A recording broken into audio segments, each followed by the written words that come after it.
नमस्कार, मैं हूं संजय शर्मा। आप देख रहे हैं 4 PM न्यूज नेटवर्क।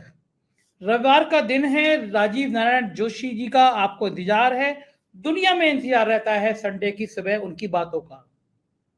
पिछले दिनों मुंबई गया, 4-5 दिन रुका। मैंने देखा फिल्म इंडस्ट्री के लोग भी राजीव जी के बहुत दीवाने हैं, उनके ज्योतिष के शो का इंतजार करते हैं। हर बार की तरह मैं कहूंगा, पहले अगर आपको ज्योतिष में यकीन है तो आप स्वीकार करिए और देखिए प्रोग्राम को। ज्योतिष में यकीन नहीं हो तो मेरी बात मत मानिए। मेरा निजी तौर पे ज्योतिष में यकीन है, इसलिए मैं प्रोग्राम करता हूँ।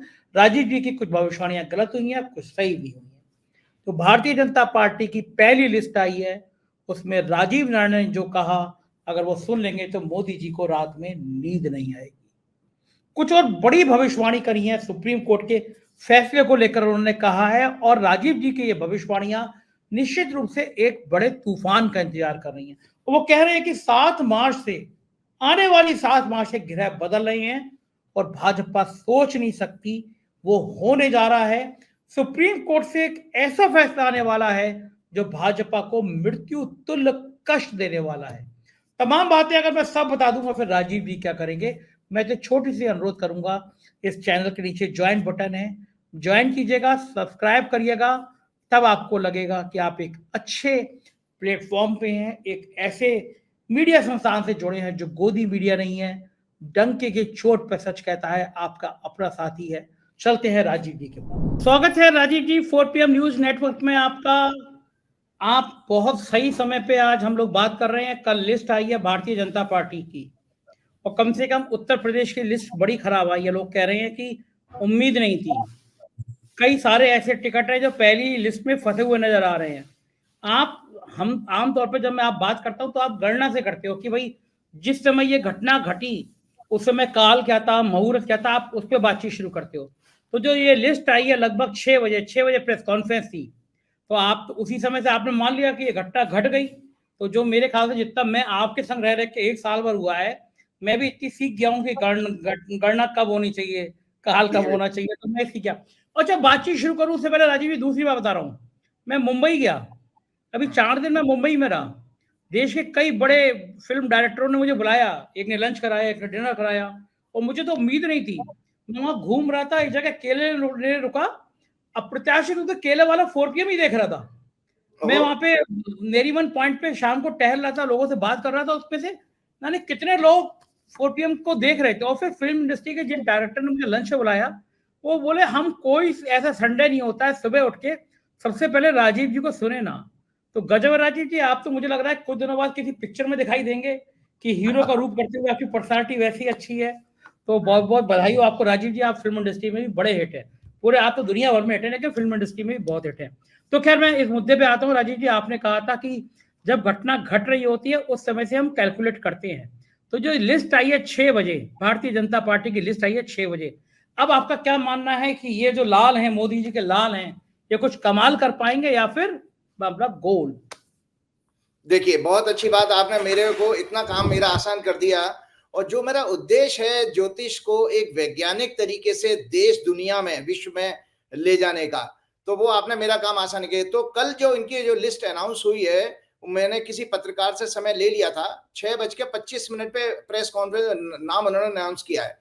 तो मैं दर्शकों को, आपके दर्शकों को दिखा देता हूँ। ये मैंने हाथ से गणना की थी। ये इस समय, जिस समय ये लिस्ट अनाउंस की गई है, उस समय यह लगन बन रहा था, सिंह लगन बना है।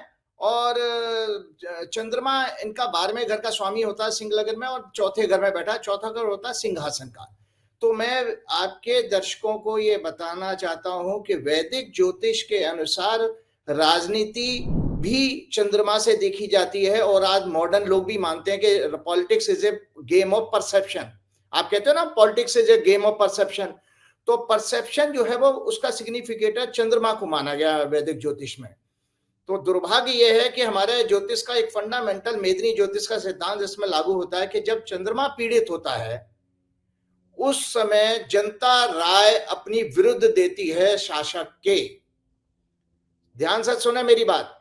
जब चंद्रमा पीड़ित हो, कमजोर हो, तो जनता की राय, जनता का मत, जनता का परसेप्शन उन नेताओं के विरुद्ध जाता है, अगेंस्ट जाता है।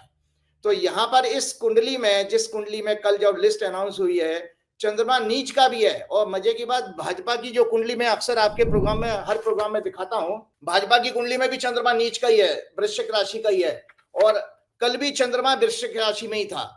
उसको 10वीं दृष्टि शनि की ओर देख रही है, तो डबल एफ्लेक्शन हो गया उसके ऊपर।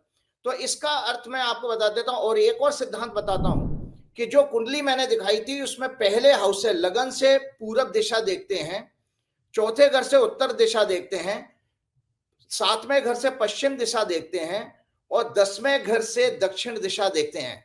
तो मैं अभी आपको बता देता हूं, जो 195 सीटें सॉरी कैंडिडेट इन्होंने अनाउंस किए हैं कि भाजपा का बैंड कहां बजने जा रहा है। देखिए, भाजपा चूंकि चंद्रमा 12वें घर का उत्तर दिशा में है, तो इसका मतलब है भाजपा को सबसे ज्यादा नुकसान 195 सीटों में जो कैंडिडेट हैं, इनमें जो मैंने तो पहले ही बता दिया कि जनता विरुद्ध मतदान करेगी, अपना मत विरुद्ध देगी। जो भी कैंडिडेट खड़े किए हैं उनके विपरीत, चाहे मोदी जी 405 370 कितना ही नारा लगाते रहे, तो उत्तर दिशा में 195 सीटों के उत्तर दिशा में देश में भाजपा को ज्यादा नुकसान होगा। उसके बाद आता है दक्षिण दिशा में, क्योंकि चंद्रमा की दृष्टि सातवीं दृष्टि 180 डिग्री होती है, मतलब हम सब सामने तो देखते हैं ना, बिल्कुल 180 डिग्री कहते हैं, बिल्कुल सामने। तो वहां पर सातवीं दृष्टि उसकी दक्षिण दिशा पे जा रही है। तो भाजपा का इस लिस्ट में दक्षिण और उत्तर में बहुत बड़ा नुकसान होने जा रहा है। इसके अलावा नॉर्थ ईस्ट दिशा में भी जो अगर सीटें कोई अनाउंस हुई है, मैंने पूरी लिस्ट देखी नहीं है, तो नॉर्थ ईस्ट में भी नुकसान होगा और ईस्ट में होगा।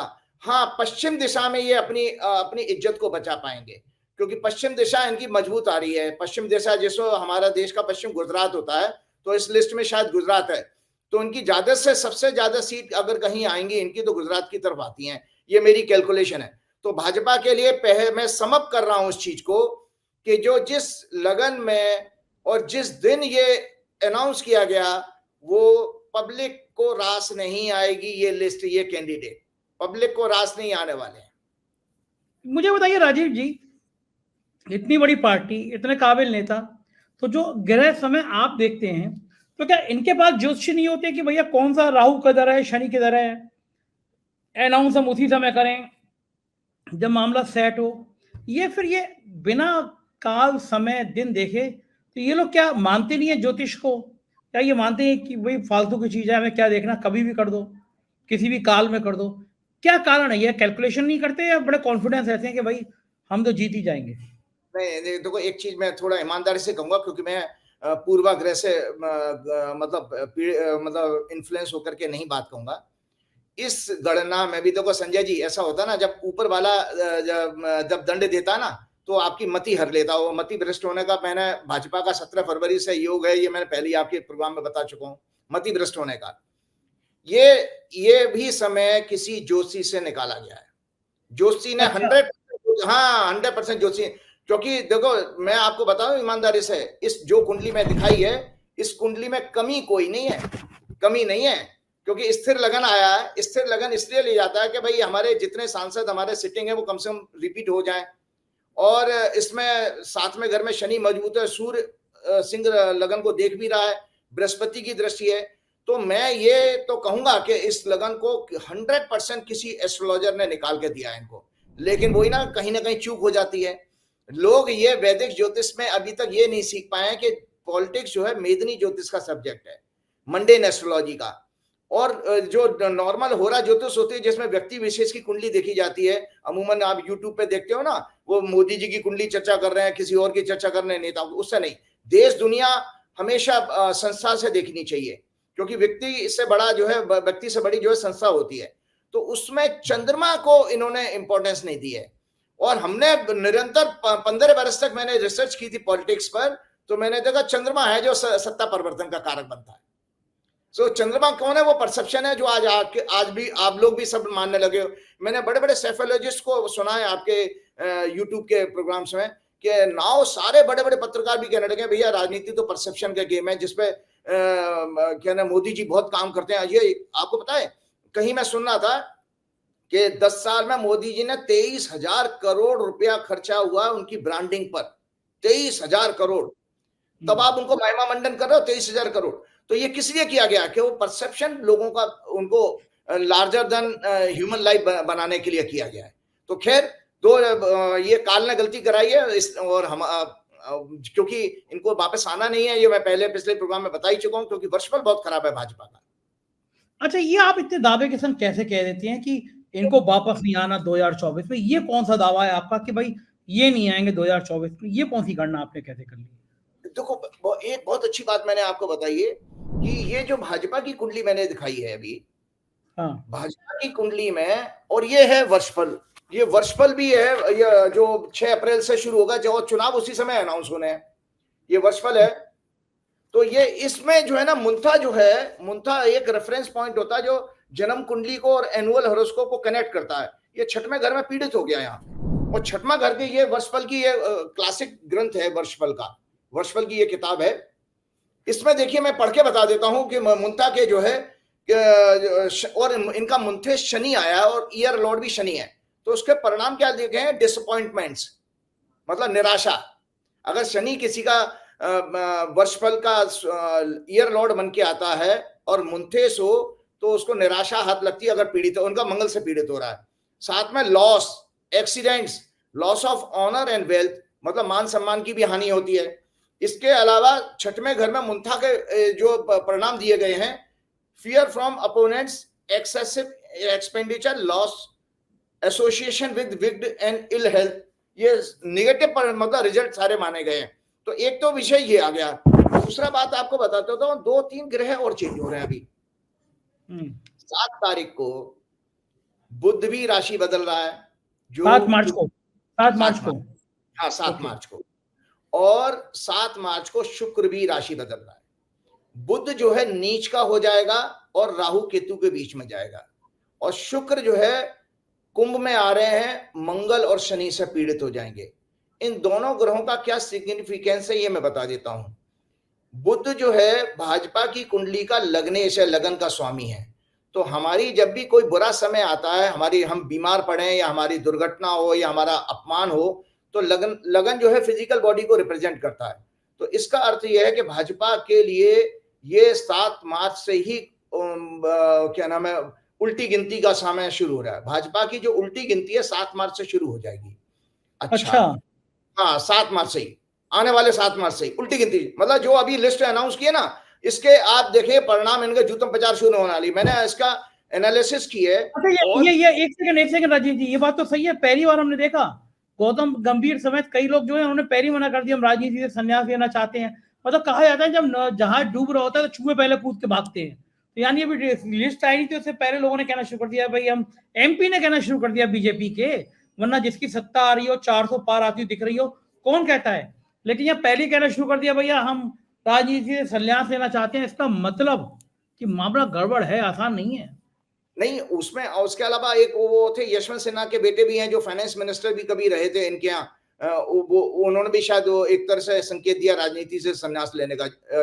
जसवंत क्या नाम है उनका, मैं नाम भूल रहा हूँ। ठीक है। तो मैं आपको बता रहा हूँ बीजेपी के लिए 7 मार्च से कैसा समय शुरू हो रहा है, क्योंकि 7 मार्च इनके मिथुन लगन की, ये मैंने अभी कैलकुलेशन की थी, बीजेपी के लिए इस समय यहाँ राहु केतु इस एक्सेस में आ रहे हैं, ये सत्ता की एक्सेस में यहाँ। और बीजेपी के लिए क्या है, लग्नेश जो है इंटरनेशनल ह्यूमिलेशन आ रहा है बीजेपी के लिए। कोई मतलब विदेशी जमीन से, मतलब फॉरेन कंट्री की तरफ से कोई ऐसे टिप्पणी या स्ट्रक्चर पास होते हैं भाजपा के लिए, चाहे हमारे वो ह्यूमन राइट वायलेशन पर हो या और किसी के चीज मसले में आए, international humiliation, in fighting with in the party and allies के साथ झगड़े शुरू हो जाएंगे।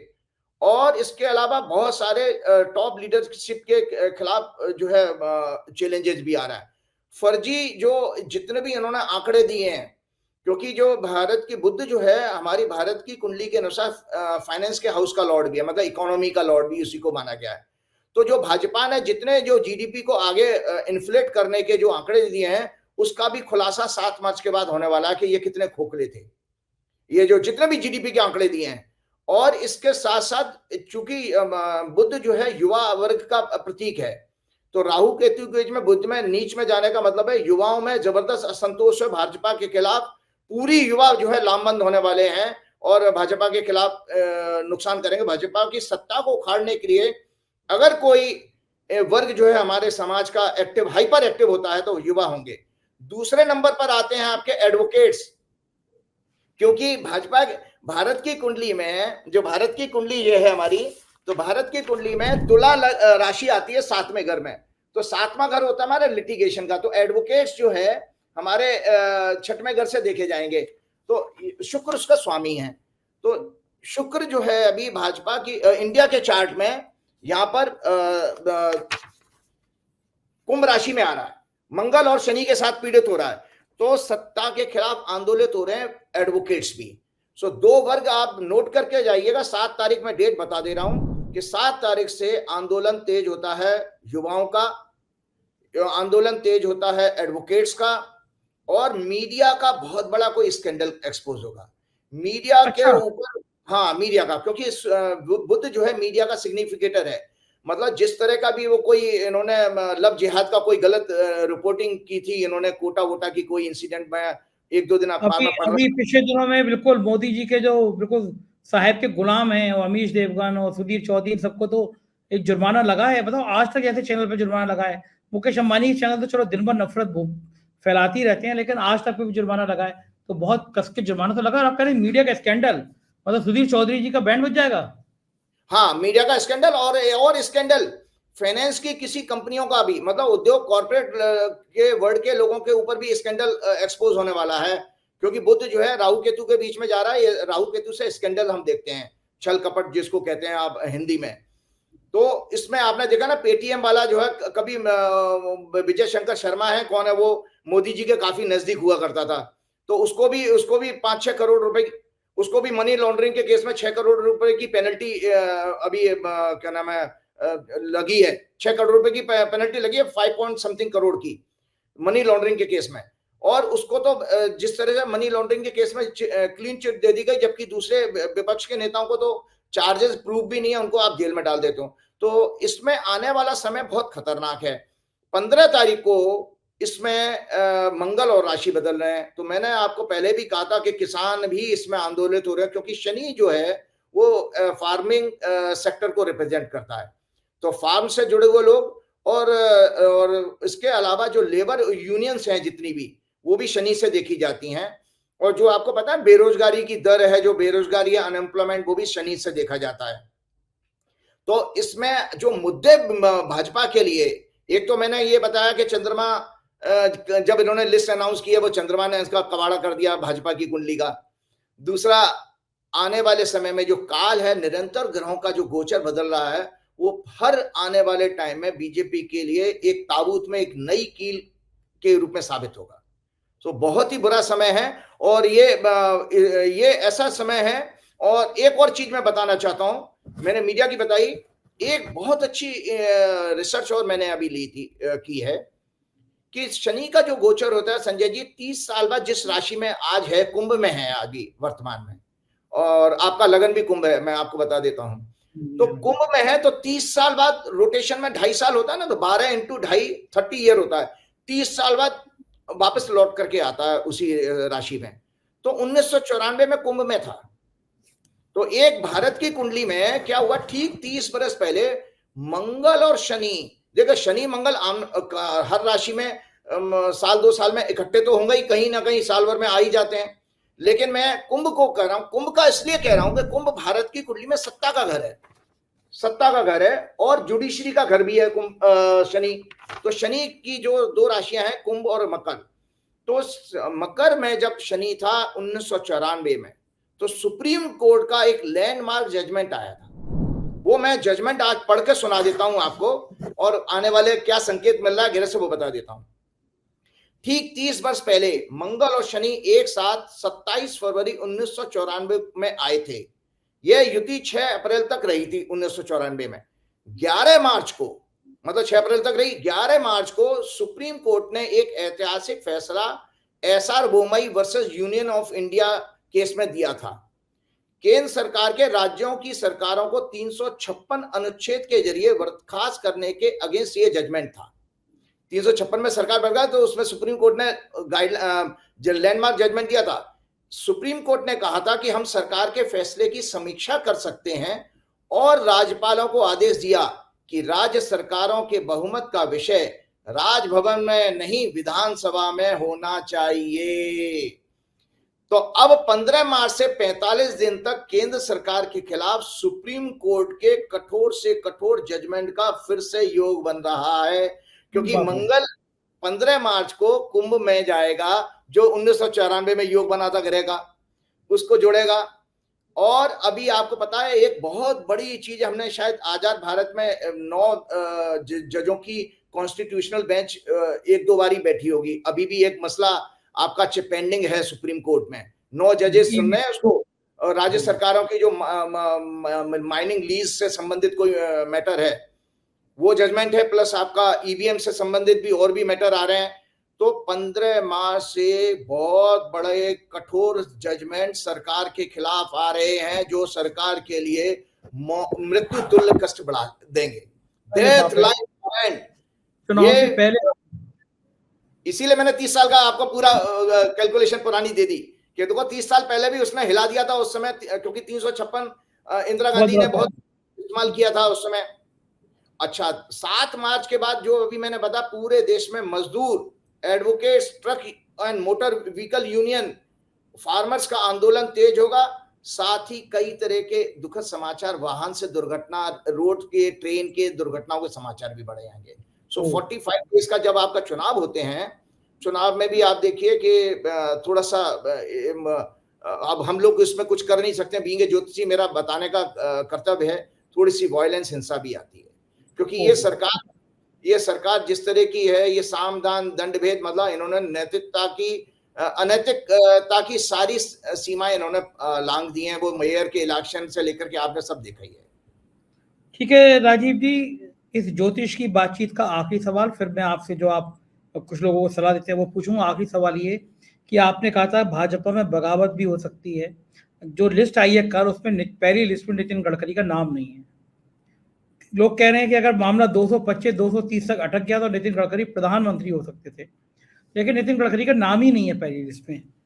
इससे ज्यादा अपमान नितिन गडकरी का हो नहीं सकता। पहले उनको संसदीय दल की मीटिंग टीम से हटाया गया, बाद में एक खबर लीक कराई गई कि उसमें घोटाला हुआ है सड़क बनाने में, और ये कहा गया कि तो विभाग नितिन गडकरी का टिकट में पहली लिस्ट में नाम ही नहीं। क्या संकेत है, क्या गडकरी बगावत करेंगे? गडकरी को लेकर क्या होगा? क्या अगर सीटें कमाई तो गडकरी प्रधानमंत्री होंगे? क्या सीन क्या बन रहा है गडकरी? भाई देखिए, मैंने आपको पहले ही कहा कि जो भाजपा की चंद्र कुंडली है, जब चंद्रमा की महादशा चलती है ना हमारी, तो चंद्र कुंडली को देखना चाहिए। जो चंद्र कुंडली हमारी स्टेट ऑफ माइंड है, और स्टेट ऑफ माइंड ही हमारे जीवन में सक्सेस एंड फेलियर के लिए, हम आम जिंदगी में भी हम देखते हैं हमारा स्टेट ऑफ माइंड ही जो है काम करता है।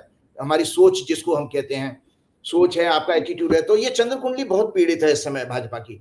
और चौथा घर होता है अपने लोगों का, नियर एंड डियर्स का, अपनों का। और तीसरा घर होता है एलाइज का, यार दोस्तों का। तो दोनों जगह पे झगड़े शुरू हो रहे हैं 7 मार्च के बाद। 7 मार्च के बाद मैंने आपको बताया, एलाइज के साथ में भी जो अभी इन्होंने एनडीए के जो एलाइज हैं, कोई इनके साथ आना नहीं चाहेगा। जो आएगा वो इनके साथ नाराज होकर बीच में छोड़ेगा। और अपनी विद इन दी पार्टी भी किसी बड़े महत्वपूर्ण नेता, क्योंकि सूर्य भी जो है अभी पीड़ित होने जा रहा, अभी भी पीड़ित है, और 15 मार्च के बाद सूर्य जो है राहु केतु के बीच में फंसेगा। तो बड़ी लीडरशिप के लिए, मतलब इसीलिए टॉप लीडरशिप के लिए, मतलब टॉप लीडरशिप 1 नंबर और 2 नंबर, इन लोगों के लिए भी बहुत खराब समय आ रहा है। ओहो ओहो, ये तो बड़ा आने वाला टाइम बड़ा सेंसिटिव होगा। खैर कोई बात नहीं राजीव जी, आखिर में आप जो लोगों को सलाह देते हैं और हनुमान जी की वो देखिए, एक चीज और मैं बताना चाहता हूँ। देखिए, पहले आप मूल रूप से समझिए कि जो मोदी जी का जो जितना भी हम लोग देख रहे हैं, वो समुद्र में कूद जाते हैं, जो इतने पाखंड दिखा रहे हैं, ये डर है उनका। बार बार मैंने आपके प्रोग्राम में कहा था, ये बेसिकली उनके अंदर का डर है, जो बार बार आपको मजबूर करता है उस संख्या को बोलने के लिए। एक किसी ने बहुत अच्छी कोट भेजा था, तो मैं शेयर करना चाहता हूं आपके दर्शकों को, क्योंकि मोदी जी अहंकार से मतलब पूरे ऊपर तक भरे हुए हैं, सभी जानते हैं। तो उसमें लिखा कि जैसे जैसे आपका नाम ऊंचा हो, वैसे वैसे शांत रहना सीखिए, क्योंकि आवाज हमेशा सिक्के ही करते हैं, नोटों को कभी आवाज नहीं करते सुना है। ठीक है, क्या बात है। दूसरा उसमें एक था, वैसे एक सेकंड मैं रुकूंगा, मुझे मेरी वो लाइन याद आ गई, नदियां बहुत शोर करती हैं, समुद्र हमेशा शांत रहता है। मैंने मुंबई में देखा, मैं होटल में रुका था, कमरा खोला, सामने समुद्र शांत, समुद्र शोर नहीं करता, कभी शांत रहता है। वही चीज है कि जो मोदी जी हर जगह पर जाकर 400 पार के भाइयों बहनों, अब तो लोग यहाँ पर भी कह रहे हैं, बंगाल में भी कहने लगे वो 400 पार, तो ये सब फेक है। तो इसलिए है कि 2014 से जब मोदी जी आए, मूल रूप से समझिए सिस्टम पूरे देश को कैसे बना दिया गया है, दर्शकों को जानना चाहिए। पहली बात तो कमल का फूल जो है लाल होता है, फिर गुलाबी होता है, लाल होता है। सफेद फूल आया वो चाइनीज है, वो इंडिया का नहीं है जो कमल का फूल है। अब ये भी सब लोगों को आम जिंदगी में पता है कि कमल का फूल कीचड़ में खिलता है। तो यहाँ पर वो चक्कर ये, वो देशी कीचड़ नहीं है, वो चाइनीज कीचड़ है। ये बड़ी स्लिपरी है चाइनीज कीचड़। तो जब नरेंद्र मोदी जी आए तो 2014 से चाइनीज कमल भी लाए, चाइनीज कीचड़ भी लाए। उन्होंने वो जीपिंग को झुलाया था ना उसकी बीबी को अहमदाबाद में शुरुआत के दिनों में। तो अब उसमें कीचड़ में क्या है, अब ये कीचड़ किस तरह की है, ये कीचड़ वही है, झूठ, पाखंड, भ्रष्टाचार, काले धन, निंदा, ईर्ष्या, हिंसा, चोरी, अनैतिकता, धोखाधड़ी, ये सब इस तरह की कीचड़ है। और ये इतनी स्लिपरी है कि इसमें दूसरे दलों के लोग भी स्लिप होकर के टेम्पटेशन में घुस गए। तो जितने भी ये दल बदलू हैं वो भी कीचड़ में घुस गए हैं। अब वो कीचड़ में अपने आप को बुरी तरह से फंसा हुआ महसूस कर रहे हैं। तो हाँ ठीक है, तो ये जो कीचड़ है, इस चाइनीज कीचड़ से अब, और इस चाइनीज कीचड़ में केवल नेताओं को नहीं उसने क्या नाम है परेशान किया है, बल्कि इसमें बहुत सारे संत महात्मा भी इसमें लपेटे में आ गए हैं। ये वो संत महात्मा आए थे, वो कल की धाम कराए थे इस चक्कर में कि संबल से टिकट मिल जाएगा, शायद उनका टिकट नहीं मिला, उनको कुछ मिला भी नहीं है, नहीं मिला। और भी जो भी संत महात्मा है, ऐसे ऐसे संत महात्मा हैं कि बताइए जिन्होंने अपने प्राइवेट प्लेन रख रखे हैं। तो इसीलिए मैं आपको बताना चाहूं कि मोदी जी की जो गारंटी है, शब्द है, वो गारंटी भी अपने आप में एक चाइनीज कीचड़ ही है जो दिखावे की है। इससे पहले भी 2014 में जीते हैं आप, पॉलिटिकल सारे प्रोग्राम कर चुके हो कि 2 करोड़ नौकरी का वायदा, हर घर 2022 तक पक्का मकान, किसानों की आय दुगनी, बुलेट ट्रेन, और ये 15-15 लाख, ये सब आए थे, वो सब गारंटियां थी, वो सब फ्लॉप हो गई। तो दर्शक जो है, बार बार मैं दर्शकों से प्रार्थना करता हूं, अब इनकी लिस्ट आ चुकी है, कृपया करके आप अपने बच्चों का अगर भविष्य के प्रति वास्तव में सीरियस और चिंतित हैं तो इस पार्टी को दोबारा सत्ता में मत लाइए, खासतौर से उन मिडिल क्लास लोगों को और उन आंटी अंकलों को जो रिटायर्ड हैं, जो है सोसाइटी में, जो उनको अंकल और आंटी सोसाइटी वाले, रवीश कुमार बहुत अच्छे ढंग से कहते हैं, वो जो कैसे लेंगे, वो क्या, जब आपके स्टार्स ही गिरे नहीं आएंगे तो अंकल आंटी कितनी मेहनत कर ले, फिर कैसे आ जाएंगे? मैं आंखें खोलने के, देखिए एक धर्मशास्त्र की बात करते हुए मेरा काम है, क्योंकि मैंने बार बार आप लोगों को भागवत, श्रीमद् भागवत दिखाई है।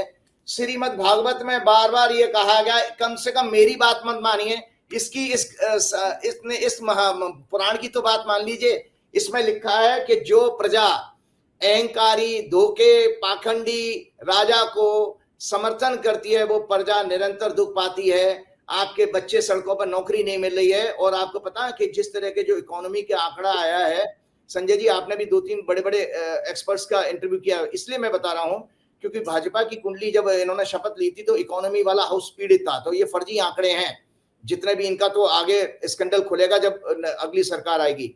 तो इसमें बेरोजगारी बढ़नी ही बढ़नी है, क्योंकि आर्टिफिशियल इंटेलिजेंस के यूज होने से ही ये जो है बेरोजगारी ज्यादा बढ़ रही है। क्योंकि हमारी भारत में आर्टिफिशियल इंटेलिजेंस का एक सर्टेन मतलब अमाउंट में यूज ज्यादा ठीक, क्योंकि 140 करोड़ की आबादी है ना। आपके यहाँ जो 50% से ज्यादा अनऑर्गेनाइज सेक्टर है, उसी से रोजगार मिलता है। उसकी तो इन इकोनॉमी में 2015 के बाद कोई आंकड़ा आया ही नहीं है अनऑर्गेनाइज सेक्टर का। तो ये जो आप सुबह किस समय उठते हैं? सुबह मैं 6 बजे उठ जाता हूँ। तो सही है, कल जो है 6:15 बजे घंटी बजेगी और बाहर ईडी की टीम खड़ी होगी। आप आजकल जो बोल रहे हो ना, तो बस ईडी आने वाली है चाय पीने से, आप चिंता मत करो। अब वो ईडी वाले आ जाए तो ईडी वालों को यहाँ पे चाय के अलावा कुछ मिलेगा ही नहीं, क्योंकि वो जैसे वो हमारे सतपाल मलिक जी कहते हैं कि मेरे पास 2-4 कुर्ते पजामे हैं, वही ऐसा ही हमारे यहाँ पर भी मिलेगा। चलिए खैर, आखिर में आप हनुमान जी की बढ़िया सी वाली भक्ति जो गाते हैं, हनुमान जी के, मैं स्वास्थ्य की बात में पिछले बार भी 5 प्राण के बारे में आपको बताया था आप लोगों का कि 5 प्रकार के प्राण होते हैं, अपान, उदान, व्यान और समान। एक छोटी सी उपनिषद की कहानी सुना करके मैं समाप्त करना चाहूंगा कि एक बार गुरुदेव बृहस्पति के पास, देवताओं के गुरु बृहस्पति के पास हमारी 10 इंद्रियां हैं, ज्ञान इंद्रियां, आंख, नाक, कान, जिह्वा, है ना, त्वचा, इन इंद्रियों में झगड़ा हो गया। और ये जो है देवगुरु बृहस्पति के पास, ये उपनिषद की सच्ची कहानी है। देवगुरु बृहस्पति के पास पहुंचे और उन्होंने कहा कि भाई, मैं, आंख कहती कि मैं सुपीरियर हूं, कान कहता मैं सुपीरियर हूं, नाक कहती है कि मैं सुपीरियर हूं। तो ये झगड़ा था। तो देवगुरु बृहस्पति ने उनसे ये कहा कि भाई ऐसा करो, तुम 1-1 साल के लिए शरीर को छोड़ के चले जाओ, तो उसमें पता लग जाएगा कौन कितना श्रेष्ठ है। तो ऐसा ही हुआ। 1 साल बाद जब वो इंद्रियां वापस लौट के आई ब्रह्मा जी, बृहस्पति देव के पास, और उन्होंने कहा, तो आंख जो है अपने सर झुकाए नीचे खड़ी थी। वो क्यों खड़ी थी?